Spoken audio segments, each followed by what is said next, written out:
Luto tayo ng ginisang kalabasa with meat.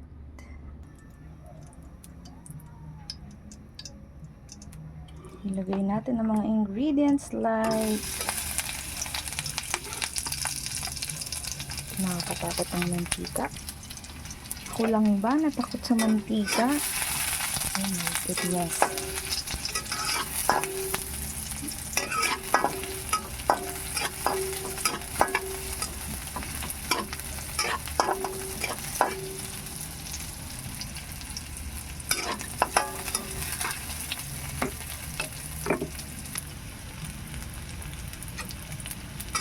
Haluin lang natin. Kapag brown na ang ating sibuyas and bawang, pwede na natin ilagay ang meat na pansahog. At saka ang sunod natin ng kalabasa.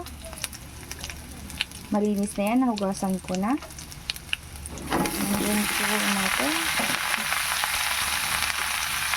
And halo.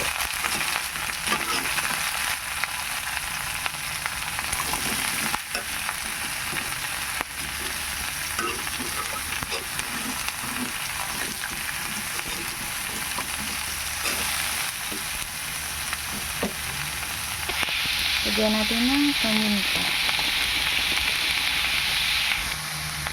Saka oil.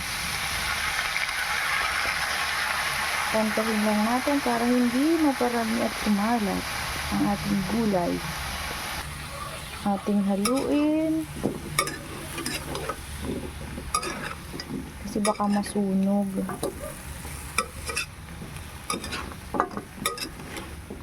Okay. Ayan natin tatakpan na ng lumambot. Sunod, lagyan natin ng kaunting tubig.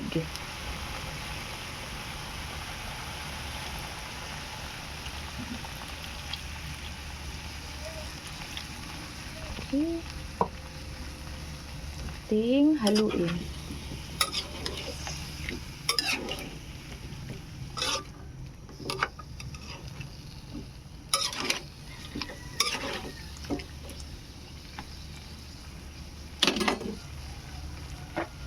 Ating takpan ulit. Okay, kumukulo na. Lagay natin ang ating okra. Favorite ko ang okra.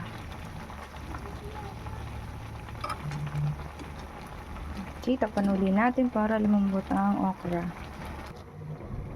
Okay. Nilagyan ko na siya ng pampalasa kanina. And then ngayon mag-add naman ako ng kaunting salt kasi may toyo na siya.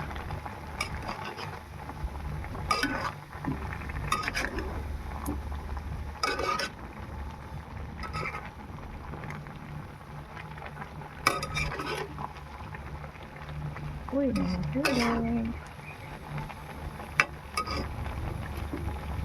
Okay, ating papalambutin na ulit ang ating gulay. Ayan, malapit nang maluto ang ating ginisang kalabasa with okra. Ayan, luto na ang ating kalabasa and okra.